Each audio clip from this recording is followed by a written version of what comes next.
बारिश जोर से खिड़कियों पे पड़ रही थी।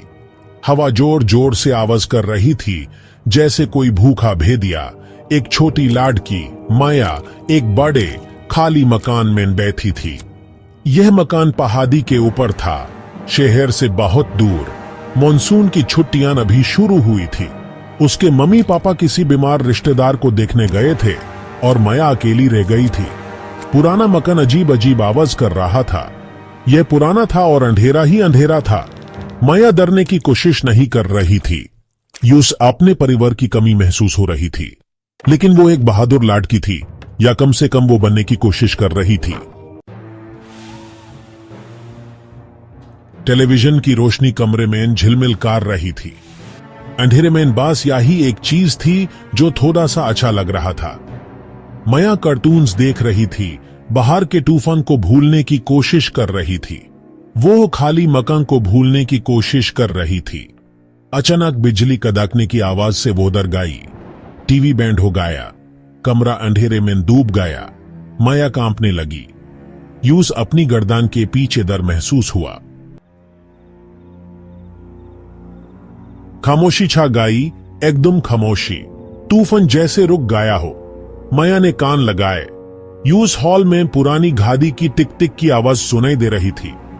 खामोशी में यह आवाज और तेज लग रही थी। Ding dong. डोरबेल की आवाज पूरे घर में गूंज गई। माया चौंक गई। इस मौसम में बाहर कौन हो सकता है? उसका दिल जोर से धड़क रहा था। शायद उसके मम्मी पापा जल्दी आ गए हो, लेकिन नहीं, वो सुबह से पहले नहीं आएंगे।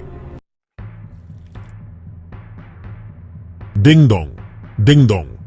डोरबेल फिर बाजी, इस बार और जोर से। माया दरवाजे की तरफ गई।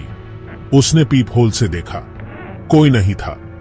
फिर दरवाजे पर जोर से खटखटाने की आवाज से वो डर के पीछे हट गई। एक भारी आवाज आई, हम जानते हैं तुम अंदर हो, छोटी लड़की, दरवाजा खोलो। माया की सांस अटक गई। डर ठंडी और तेज उसके दिल में चुभा।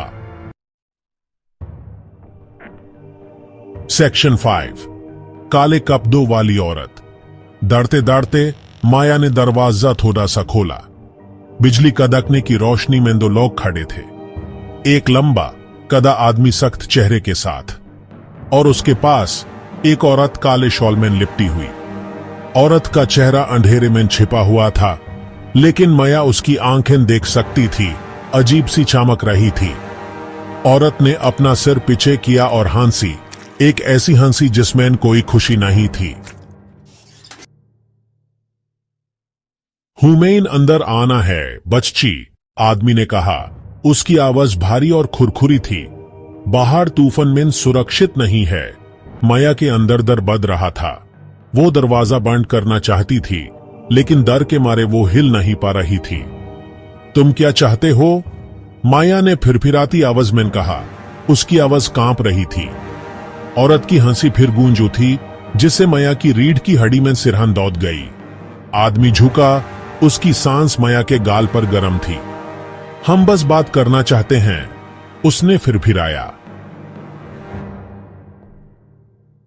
माया को इसके बाद कुछ याद नहीं रहा। यूं धुंधला धुंधला याद था कि आदमी अंदर आ गया था। औरत की अजीब हंसी पूरे घर में गूंज रही थी। फिर सब कुछ अंधेरा हो गया। वो अगले दिन सुबह अपने बिस्तर पर जागी। तूफान चला गया था। हवा में एक ताजी खुशबू थी। खिड़कियों से सूरज की रोशनी आ रही थी। क्या यह सब एक बुरा सपना था? लेकिन फिर उसने हॉलवे में उल्टा पड़ा हुआ लंप देखा, जमीन पर मिट्टी के निशान। उसके मम्मी पापा बाद में वापस आए और यूस पीली और डरी हुई पाया। उन्होंने उसकी कहानी सुनी। उनके चेहरों पर चिंता थी। पुलिस को बुलाया गया, लेकिन उन्हें जबरदस्ती एंट्री का कोई निशान नहीं मिला। उन अजीब अजनबियों का कोई पता नहीं मिला।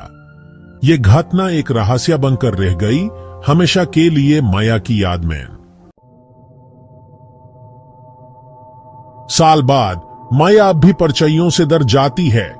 काले कपड़ों वाली औरत की अजीब हंसी अब भी उसके सपनों में आती है।